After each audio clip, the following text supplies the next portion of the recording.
حر الوباء الحاتمہ المصطفى والمرتضى وابنهما والفاطمہ سبحان ربک رب العزت عما یصفون وسلام علی المرسلین والحمد للہ رب العالمین بحق لا الہ الا اللہ محمد رسول اللہ صلی اللہ تعالی علیہ وسلم حمدا کثیرا طیبا للہ الملک الواحد القہار توصیفاً تعظیماً تکریماً بنعت سیدنا محمد المختار الحمدللہ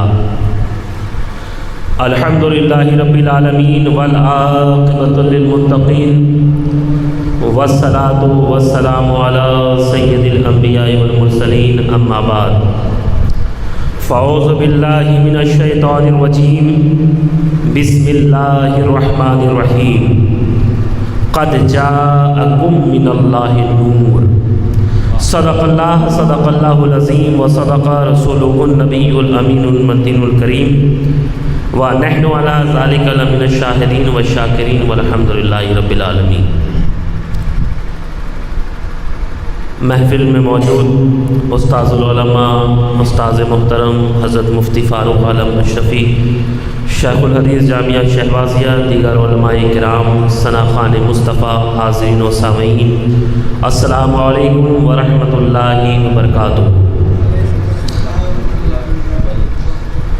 حضرات محترم، وقت کافی ہو چلا ہے، لیکن جو بھی وقت ہے انشاءاللہ تعالی حضور سرور دو عالم صلی اللہ تعالی علیہ وسلم کے ذکر میں گزرے گا۔ یہ پہلا اتفاق ہے کہ محفل میلاد میں آپ سے میری ملاقات ہے۔ تمام تعریف حمد و ثنا اسی کو زیبا جس کی شان الحمدللہ رب العالمین۔ کروڑوں درود و سلام حضور سرور دو عالم صلی اللہ تعالی علیہ وسلم کی بارگاہ میں، جن کی شان وما ارسلناک الا رحمۃ للعالمین۔ شاعر کہتا ہے عزیزو آؤ شہ دو سرا کی بات کریں، عزیزو آؤ شہ دو سرا کی بات کریں، درود پڑھ کے رسول خدا کی بات کریں۔ اب پڑھو درود پڑھو مومنوں قرینے سے، حضور خود ہی چلے آئیں گے مدینے سے، حضور خود ہی چلے آئیں گے مدینے سے۔ ایک مرتبہ نبی اور آل نبی کی بارگاہ میں جی لگا کر عقیدت و محبت کے ساتھ جھوم جھوم کر درود پاک کا نذرانہ پیش کریں۔ پڑھیے اللہم صلی علی سیدنا شفیعنا حبیبنا مولانا محمد المبارک وسلم صلو علیہ صلاۃ و سلام دائما علیک یا رسول اللہ صلی اللہ تعالی علیہ وسلم۔ حضرات، میں کئی جگہ سے بول کر آپ کی سرزمین پر آیا ہوں اور ان دونوں بھائیوں کی محبت پر اور ان کے اسرار پر آپ کے درمیان حاضر آیا ہوں۔ ان دونوں نے ایسی فرمائش کر دی حضرت کہ حضرت آپ نعت پڑھیے تو ترنم میں پڑھیے۔ حالانکہ میں ترنم سے کوسوں دور ہوں، نعت تو میں روزانہ پڑھتا ہوں۔ تو میں ان دونوں کی خواہش پر آواز جیسی ہو لیکن میں پڑھنے کی کوشش کرتا ہوں۔ کچھ روز قبل میں نے کہا تھا یہ نعت پاک، اللہ تبارک و تعالیٰ نے اسے بہت زیادہ مقبولیت بھی عطا فرمائے۔ مطلب پیش خدمت ہے، ملاحظہ فرمائیں۔ حال غم سنائیں گے،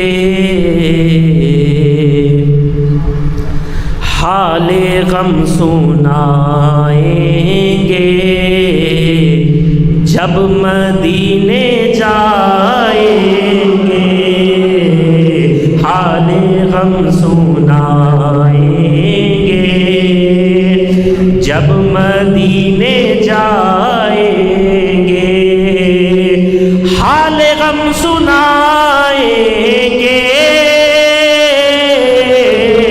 جب مدینے جائیں گے، حال غم سنائیں گے،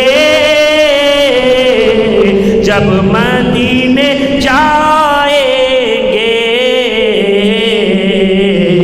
زخم دل دکھائیں گے زخم دل دکھائیں گے جب مدینے جائیں گے زخم دل دکھائیں گے جب مدینے جائیں گے. اور یہ شعر بھی دیکھیں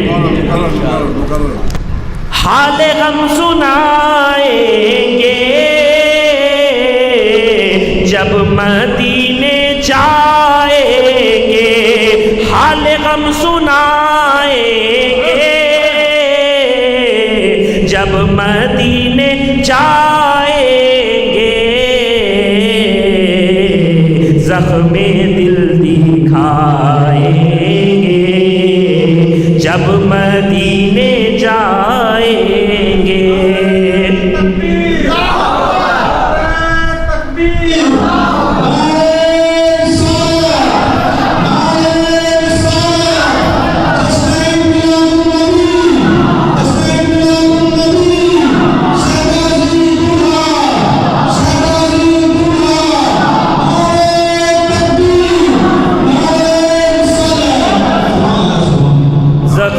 دل دکھائیں گے جب مدینے جائیں گے. اور یہ شعر دیکھیں اس گھڑی زبان سے ہم اشتیاق عالم کی اس گھڑی زبان سے ہم اشتیاق عالم کی نعت گنگنائیں گے نعت گنگنائیں گے جب مدینے جائیں گے.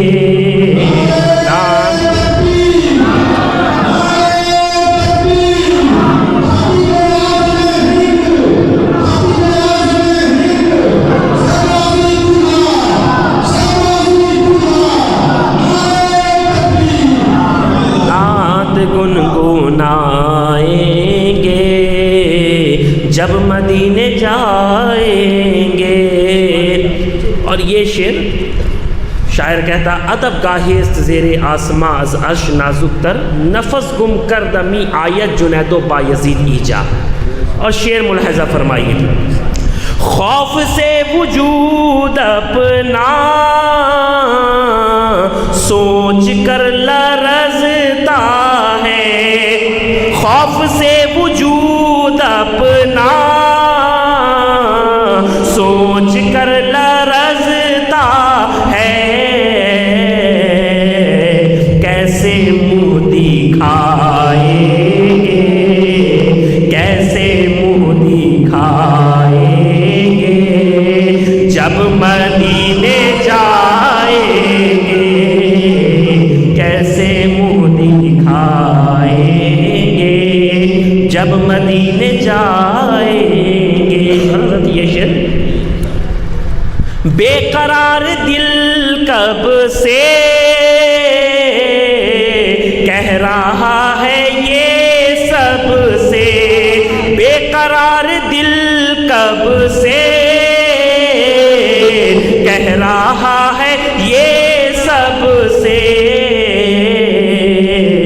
کیا لوٹ کر نہ آئیں گے لوٹ کر نہ آئیں گے جب مدینے جائیں گے لوٹ کر نہ آئیں گے جب مدینے جائیں گے. اور آخری شعر قلب صاف کرنے کو آنکھیں پاک کرنے کو قلب صاف کرنے کو آنکھیں پاک کرنے کو خاک در لگائیں گے خاک در لگائیں گے جب مدینے جائیں گے، خاک در لگائیں گے جب مدینے جائیں گے، حال غم سنائیں گے جب مدینے جائیں گے، زخم دل دکھائیں گے جب مدینے جائیں گے۔ اور مختہ دعاؤں کے ساتھ ملاحظہ فرمائیں۔ سیدہ کی چوکھٹ پر رکھ کے اپنا سر احرار، سیدہ کی چوکھٹ پر رکھ کے اپنا سر احرار، آقا کو منائیں گے، آقا کو منائیں گے جب مدینے جائیں گے، آقا کو منائیں گے۔ سیدہ کی چوکھٹ پر رکھ کے اپنا سر احرار، آقا کو منائیں گے جب مدینے جائیں گے، حال غم سنائیں گے جب مدینے جائیں گے۔ درود پاک پڑھیے اللہم صلی علی سیدنا شفیعنا حبیبنا مولانا محمد بارک وسلم، صلو علیہ السلام علیہ رسول اللہ صلی اللہ تعالیٰ علیہ وسلم۔ حضرات محترم، وقت تو اتنا زیادہ نہیں ہے کہ کسی موضوع کے تحت گفتگو کی جائے، لیکن آسان لب و لہجے میں حضور کی عظمت اور حضور کی ولادت کے واقعات آپ تو علماء، خطباء، شعراء سے سنتے ہی ہیں، لیکن کچھ الگ انداز سے آپ کے درمیان پیش کرنے کی کوشش کروں گا۔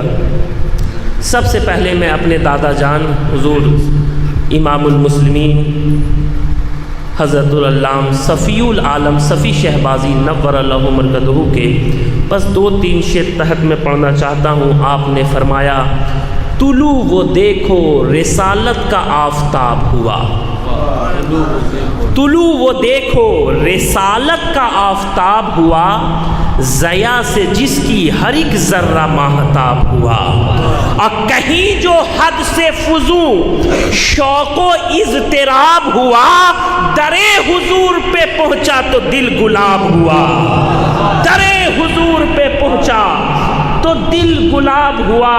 اور قرآن میں دیکھ لو ہر بات حق کی جانب سے، توجہ چاہتا ہوں، قرآن میں دیکھ لو ہر بات حق کی جانب سے، کہیں پہ تاہا تو یاسی کہیں خطاب ہوا، کہیں پہ تاہا تو یاسی کہیں خطاب ہوا۔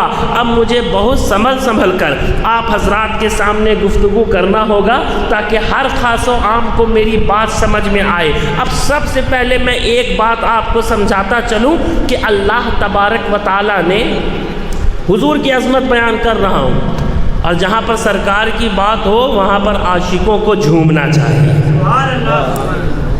جھومنا چاہیے۔ اور آج تو نوری شب ہے پیارے، آج تو حضور کی آمد کی شب ہے۔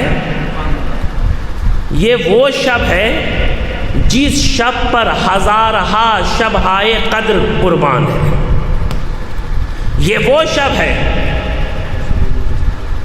تو میں حضور کی عظمت بیان کر رہا ہوں کہ اللہ تعالیٰ نے اور انبیاء کرام کو پکارا تو نام لے لے کر پکارا، یا آدم، یا عیسیٰ، یا موسیٰ کہہ کر پکارا۔ لیکن قربان جاؤ، اللہ تبارک و تعالیٰ نے جب بھی اپنے حبیب کو پکارا تو تو ہر بار ایک انوکھے انداز سے پکارا، ہر بار ایک اچھوتے انداز سے پکارا، ہر بار ایک نرالے انداز سے پکارا۔ کبھی یا ایھا النبی کہہ کر پکارا، کبھی یا ایھا الرسول کہہ کر پکارا، کبھی یا ایھا المزمل کہہ کر پکارا، کبھی یا ایھا المدثر کہہ کر پکارا، کبھی برہان کہہ کر پکار رہا ہے، کبھی نور کہہ کر پکار رہا ہے، کبھی سراجم منیر کہہ کر پکار رہا ہے۔ تو اس پکارنے سے سمجھ میں آ گیا کہ آدم کا مقام اور ہے، محمد کا مقام اور، شیس کا مقام اور ہے، محمد کا مقام اور، نوح کا مقام اور ہے، محمد کا مقام اور، ابراہیم کا مقام اور ہے، محمد کا مقام اور، عیسیٰ کا مقام اور ہے، محمد کا مقام اور پیارے یہ وہ اور ہے جو قابل غور ہے، یہ وہ اور ہے کہ میدان حشر میں بھی اسی اور کا دور ہوگا۔ کہیں گے اور نبی اذهبوا الی غیری، میرے حضور کے لب پر انا لہا ہوگا، میرے حضور کے لب پر انا لہا ہوگا۔ اہل علم سمجھ گئے، اب آپ کو سمجھانا چاہتا ہوں کہ کل میدان حشر میں اور انبیاء کرام کہیں گے گنہگاروں کہیں اور جاؤ، سیاہ کاروں کہیں اور جاؤ، فقط آمنہ کا لال عبداللہ کا بیٹا ہمارا اور تمہارا آقا ہوگا جو یہ فرمائے گا گنہگاروں میرے پاس آؤ، سیاہ کاروں میرے پاس آؤ، خطا کاروں میرے پاس آؤ، عیسیٰ شیعاروں میرے پاس آؤ، میرے وفاداروں میرے پاس آؤ۔ تبھی تو شہباز خطابت نے کہا کہ جب اٹھے گی نظر میرے سرکار کی، جب اٹھے گی نظر میرے سرکار کی، بات بن جائے گی ہم گنہگار کی، اور امتی امتی کہہ کے سرکار نے لاج رکھ لی ہے لاکھوں گنہگار کی، اور ان کی نالین سر پہ اٹھا لے زیا، کیا ضرورت ہے تاج اور دستار۔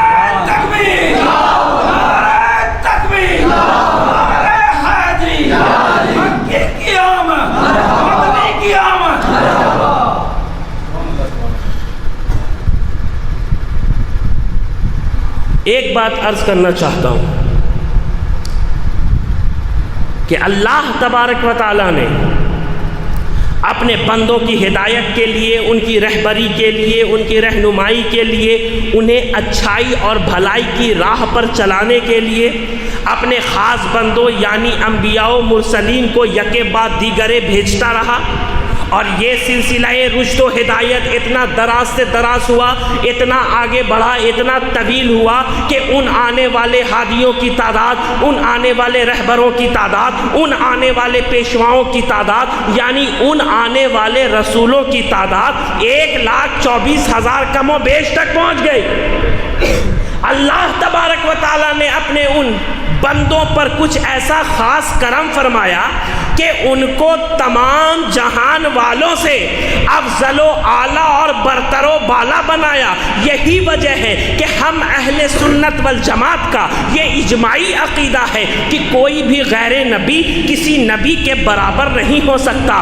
ہاں اتنی بات ضرور ہے کہ انبیاء کرام اور رسولان اعظام آپس میں ایک دوسرے پر فضیلت رکھتے ہیں، جیسا کہ خود رب تبارک و تعالیٰ نے قرآن مجید فرقان حمید میں ارشاد فرمایا تلک الرسل فضلنا بعضهم علی بعض، یعنی یہ اللہ کے رسول ہیں جنہیں ہم نے ایک دوسرے پر فضیلت دی ہے۔ لیکن ساتھ ہی ساتھ تمام اہل اسلام کا یہ متفقہ عقیدہ ہے کہ حضور سرور دو عالم صلی اللہ تعالیٰ علیہ وسلم کی ذات وہ ذات ہے جنہیں تمام انبیاء و مرسلین اولین و آخرین پر فضیلت تامہ حاصل ہے۔ وہ تمام اوصاف جو انبیاء سابقین کو دیے گئے وہ سب کے سب ذات محمد رسول اللہ صلی اللہ تعالیٰ علیہ وسلم میں بتمام و کمال موجود ہے۔ تبھی تو فارسی کا ایک شاعر کہتا ہے حسن یوسف دم عیسیٰ ید بیضا داری آنچ خوبہ ہمہ دارن تو تنہا داری،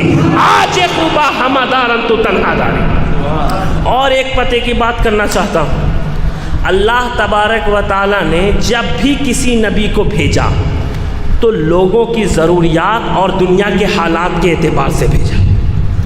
اس وقت جو برائیاں بدعمالیاں قوم میں تھیں انہیں ختم کرنے اور مٹانے کے لیے جن اسباب و وسائل کی ضرورت تھی وہ سب اسباب و وسائل اپنے نبی کو دے کر لوگوں کے درمیان بھیجتا تھا۔ جن صنعت و حرفت پر دنیا کو ناز تھا، ان صنعت و حرفت کا امام بنا کر اللہ تبارک و تعالیٰ اپنے نبی کو بھیجتا تھا، جنہیں دیکھ کر دنیا کے نیک بخت لوگ اس بات پر یقین کر لیتے تھے اور بلا چون و چرا آنے والے پیغمبر کی دعوت کو قبول کر لیا کرتے۔ تو بہت سارے پیغمبر 1,24,000 کم و بیش آئے، لیکن سب کی شان الگ ہے، مصطفیٰ کی شان الگ ہے۔ سب کا مقام اور ہے، مصطفیٰ کا مقام اور ہے۔ اب ایک دو مثال کے ذریعے میں آپ کو سمجھانا چاہتا ہوں، وقت میں اتنی گنجائش نہیں ہے۔ یہ ہے حضرت سلیمان علیہ السلام۔ اللہ تبارک و تعالی نے آپ کو انسانوں، جناتوں، پرندوں کا لشکر عطا کیا، لیکن اپنے حبیب صلی اللہ تعالیٰ علیہ وسلم کو اللہ تبارک و تعالیٰ نے جنگ بدر اور جنگ احد میں فرشتوں کا لشکر عطا کیا، فرشتوں کا لشکر عطا کیا۔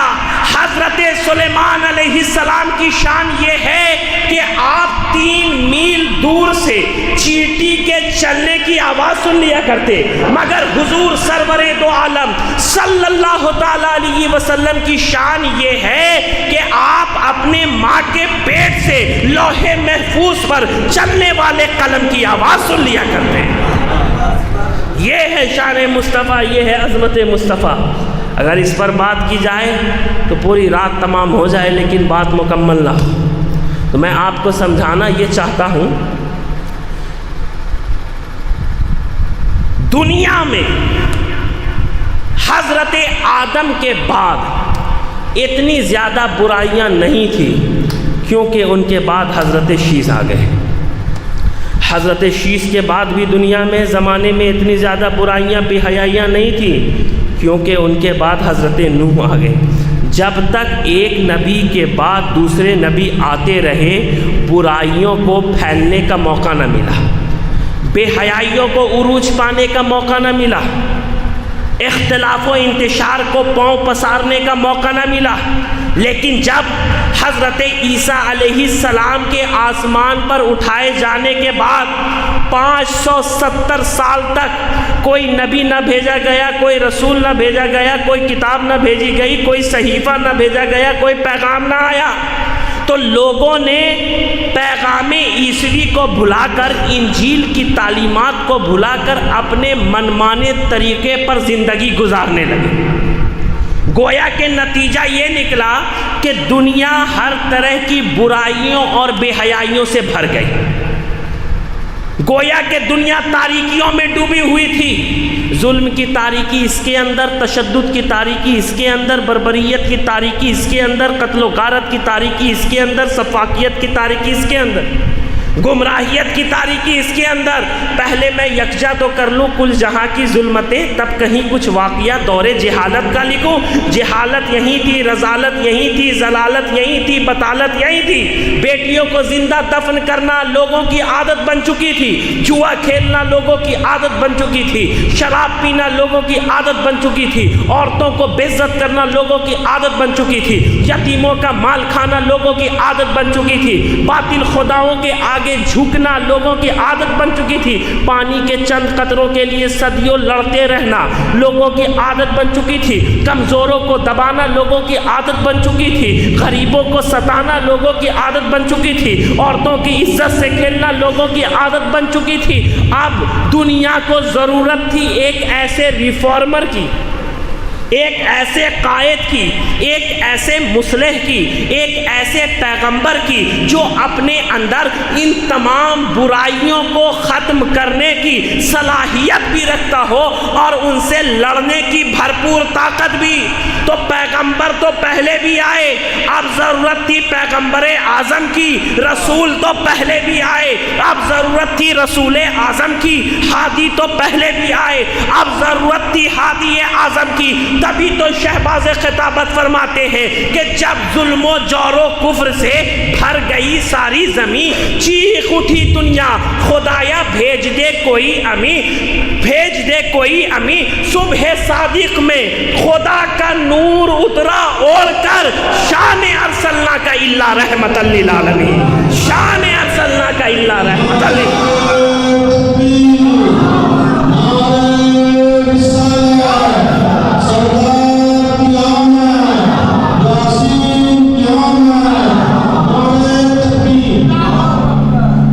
دنیا میں ہادی اعظم آ رہے ہیں، اب دنیا میں رسول اعظم آ رہے ہیں، اب دنیا میں مصلح اعظم آ رہے ہیں، تو اب دنیا میں قائد اعظم آ رہے ہیں، اب دنیا میں آفتاب ہدا آ رہا ہے، ماہتاب عطا آ رہا ہے، در بحر صفا آ رہا ہے، سید الاصفیاء آ رہا ہے، جلوہ حق نما آ رہا ہے، عکس نور خدا آ رہا ہے، صاحب حل عطا آ رہا ہے۔ تو اب دنیا میں سارے نبیوں کے خواب آ رہے ہیں، رحمت بے حساب آ رہے ہیں، در مستجاب آ رہے ہیں، وجہ تخلیق کائنات آ رہے ہیں، نور شمس و قمر آ رہے ہیں، ظلمتوں کی سحر آ رہے ہیں، راکب بحر و بر آ رہے ہیں۔ تو اب دنیا میں اللہ کا حبیب آ رہا ہے، یعنی نور علی نور آ رہا ہے۔ تو اب دنیا میں ہادی اعظم آ رہے ہیں۔ آخری بات کرنے جا رہا ہوں،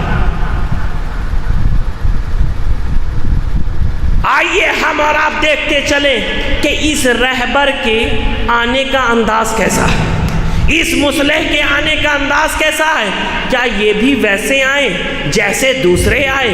کیا ان کے آنے کا انداز بھی ویسا ہی ہے جیسا عام لوگوں کا ہوا کرتا ہے، یا ان میں کوئی خاص بات ہے؟ تو اس سوال کا جواب پانے کے لیے ہم اور آپ 12ویں کی عالم تصور میں 12ویں کی صبح حضرت عبد المطلب کے پربہار صحن میں حاضری دیتے ہیں۔ تو ہم نے دیکھا کہ جنت کی حوریں سب باندھے کھڑی کہہ رہی ہیں، اخرج یا رسول اللہ، اخرج یا نبی اللہ، اخرج یا حبیب اللہ، یا رسول اللہ تشریف لائے، یا حبیب اللہ تشریف لائے، یا نبی اللہ تشریف لائے۔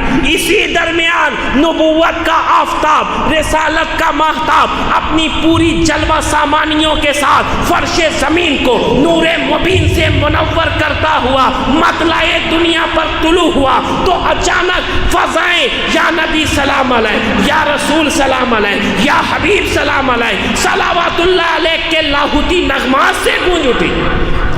یہ جو نور آیا، یہ جو رسول آیا تو اپنے ساتھ ایسا نور لایا کہ آپ کی والدہ ماجدہ حضرت آمنہ فرماتی ہیں کہ میں نے مکے سے بیٹھے بیٹھے ملک شام کے محلات دیکھ لیے۔ یہ جب نور آیا تو اس شان کے ساتھ آیا کہ فارس کا آتش کدا بجھ گیا۔